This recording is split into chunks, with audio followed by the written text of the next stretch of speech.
Hi எல்லாருக்குமே வணக்கம்.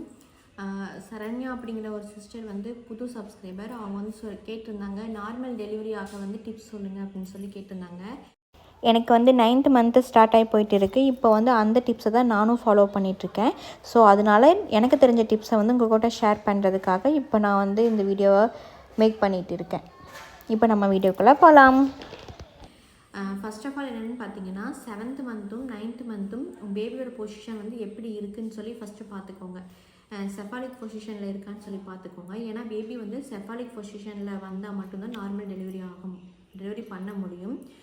அதையும் தாண்டி பனிக்கூடத்தில் வந்து தண்ணி இருக்கணும். பனிக்கூடத்தில் வந்து இருந்தால் போதுமான அளவு தண்ணி இருந்தால் மட்டும்தான் நார்மல் டெலிவரி ஆகிறதுக்கு நிறைய சான்சஸ் இருக்குது. ஃபஸ்ட்டு வந்து நார்மல் டெலிவரி ஆகணும், 9th மந்த் உங்களுக்கு ஸ்டார்ட் ஆகிருச்சு அப்படின்னால நீங்கள் என்ன பண்ணணும், நீங்கள் 7th மந்த்லேருந்து எக்ஸசைஸ் பண்ணலாம். உங்களோட டாக்டர்கிட்ட வந்து நீங்கள் கன்சல்ட் பண்ணிவிட்டு நீங்கள் வந்து எக்ஸசைஸ் வந்து பண்ண ஸ்டார்ட் பண்ணலாம். சில பேருக்கு வந்து உடம்பு முடியாமல் இருக்கும் இல்லையா, ஸோ அதனால் வந்துட்டு நீங்கள் டாக்டர்கிட்ட கேட்டுட்டு நீங்கள் எக்ஸசைஸ் பண்ண ஸ்டார்ட் பண்ணுங்கள். எனக்கு வந்து பார்த்திங்கன்னா 7th மந்தில் வந்து கொஞ்சம் ப்ராப்ளம் இருந்துச்சு, 5th மந்தில் ப்ராப்ளம் இருந்துச்சு. ஏன்னா லோ லைன் ப்ளசண்ட்டாலாம் ப்ராப்ளம் இருந்துச்சு பார்த்திங்கன்னா. ஸோ அதனால் வந்து நான் பெருசாக எக்ஸசைஸ் அப்படின்னு சொல்லிட்டு எதுவுமே பண்ணலை.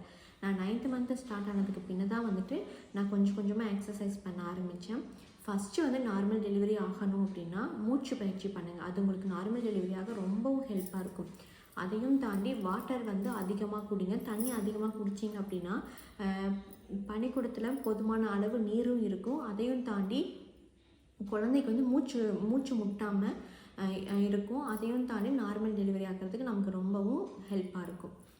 அதுக்கு பின்ன வந்து என்ன பார்த்திங்கன்னா, டெலிவரி டைமில் புஷ் பண்ண முடியும். நம்ம டெலிவரி டைமில் வாட்டர் அதிகமாக இருந்தால் மட்டும்தான் நம்மளால் புஷ் பண்ண முடியும்.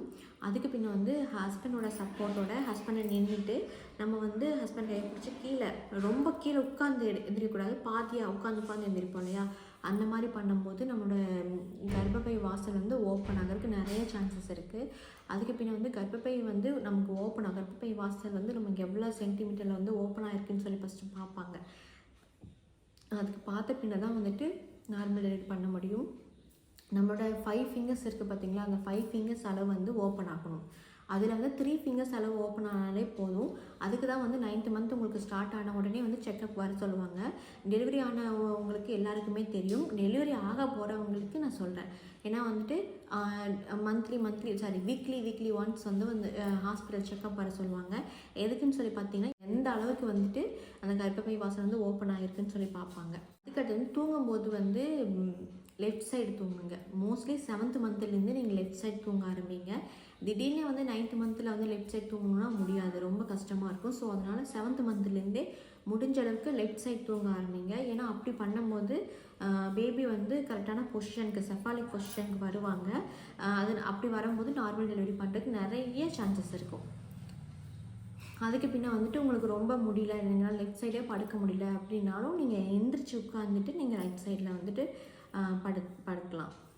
அது நார்மல் டெலிவரி ஆகிறதுக்கு ரொம்ப சப்போர்ட்டாக இருக்கும். டெலிவரி டேட் வந்து நெருங்க நீங்கள் வந்து ஃபுட்டு அதிகமாக எடுத்துக்க வேணாம். ஃபுட் வந்து அதிகமாக எடுத்துக்காமல் வாட்டர் கண்டென்ட் இருக்க ஃப்ரூட்ஸு, அப்புறம் வந்து வாட்டர், இந்த மாதிரி ஜூஸஸ், இந்த மாதிரிலாம் அதிகமாக நீங்கள் எடுத்துக்கும் போது வாட்டர் லெவல் வந்து இன்க்ரீஸ் ஆகும். முடிஞ்சல் வந்து வாக்கிங் போக ட்ரை பண்ணுங்கள். நீங்கள் வாக்கிங் போகும்போது நார்மல் டெலிவரி ஆக நிறையா சான்சஸ் இருக்குது. அதையும் தாண்டி ஸ்டெப்ஸ் ஏறுங்க. ஸ்டெப்ஸ் எப்படி ஏறணும்னா, எப்படி சொல்கிறதுனா, எக்ஸ் ஷேப்பில் வச்சு காலை வச்சு ஏறணும். அந்த காலுக்கு சென்டரில் வந்து கொஞ்சம் கேப் இருக்க மாதிரி ஃபஸ்ட்டு ஸ்டெப்லேருந்து செகண்ட் ஸ்டெப் ஏறும்போது கொஞ்சம் தள்ளி காலை கொஞ்சம் தள்ளி வச்சு ஏறுங்க. அந்த மாதிரி வந்துட்டு நீங்கள் ஸ்டெப்ஸ் ஏறும்போதும் கர்ப்பப்பை வாசல் வந்து ஓப்பன் ஆகிறதுக்கு நிறைய சான்சஸ் இருக்குது. அதையும் தாண்டி 7th மந்த்து ஸ்டார்ட் பண்ண உடனே நீங்கள் வந்து ஹீட் வாட்டரில் வந்து டெய்லி நைட்டு வந்து இடுப்பு முதுகு அந்த மாதிரி ஃபுல்லாக வெஜினல் அந்த மாதிரி ஏரியாவில் வந்து நார்மலான ஹீட்டில், ரொம்ப ஹீட் வேணால், நார்மலான ஹீட்டில் வந்து ஹாட் வாட்டர் வந்து ஊற்றிட்டு படுங்க.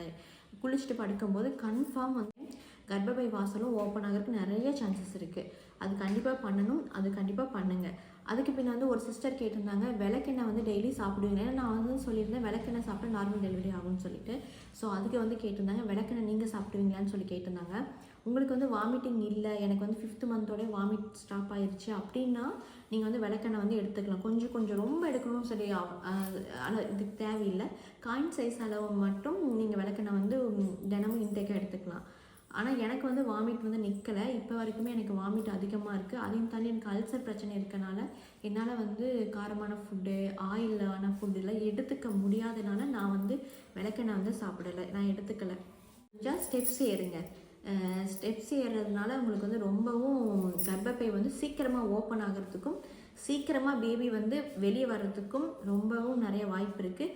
அதையும் தாண்டி ஃபஸ்ட்டு என்னென்னா, நீங்கள் வந்து பயப்படக்கூடாது. டெலிவரி பக்கம் வந்துருச்சுன்னு சொல்லிட்டு பயம் இருக்கக்கூடாது. நீங்கள் பயம் இருந்தாலே வராத பெயின் கூட உங்களுக்கு வந்து பெயின் இருக்க மாதிரி நீங்களே உணர்வீங்க. ஸோ அதனால் வந்து பயப்படாமல் இருங்க. டெலிவரி டைமில் நம்ம பயப்படாமல் இருந்தாலே நம்மளோட பெயினை வந்து நம்மளால் கண்ட்ரோல் பண்ண முடியும். தாண்டி பேபியை வந்து சீக்கிரமாகவே புஷ் பண்ணி வெளியே எடுக்க முடியும்.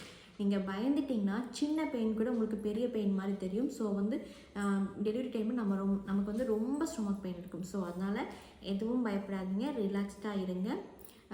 நல்ல ஃபுட்டு எடுத்துக்கோங்க. ஃபுட்டு எடுத்துக்காட்டியும் பரவாயில்ல, ஃப்ரூட்ஸ் வந்து அதிகமாக எடுத்துக்கோங்க, ஜூஸஸ் அதிகமாக குடிங்க, தண்ணி அதிகமாக குடிங்க. ஏன்னா தண்ணி அதிகமாக இருக்கணும், அப்போ தான் வந்து நார்மல் டெலிவரி ஆக முடியும். ஸோ அதனால தான் குழந்தைக்கு வந்து பனிக்கூடத்தில் குழந்தை இருக்கிறனால மூச்சு முட்டாமே இருக்க முடியும். முடிஞ்ச அளவுக்கு எனக்கு வந்து சொன்ன டிப்ஸ் எல்லாத்தையுமே வந்து நான் சொல்லிட்டேன். இதுதான் வந்து நான் ஃபாலோ பண்ணிகிட்ருக்கேன். எனக்கு வந்து பார்த்திங்கன்னா இனிமே 4-5 டேஸ் தான் இருக்குது டெலிவரிக்கு. நான் டெலிவரி முடிஞ்ச பின்னையும் உங்களை வந்து நான் மீட் பண்ணுவேன். ஓகே, உங்களுக்கு இந்த வீடியோ பிடிச்சிச்சுன்னா மறக்காமல் லைக் அண்ட் ஷேர், சப்ஸ்கிரைப் பண்ணிட்டு பாருங்கள். ஓகே, பாய், தேங்க்யூ.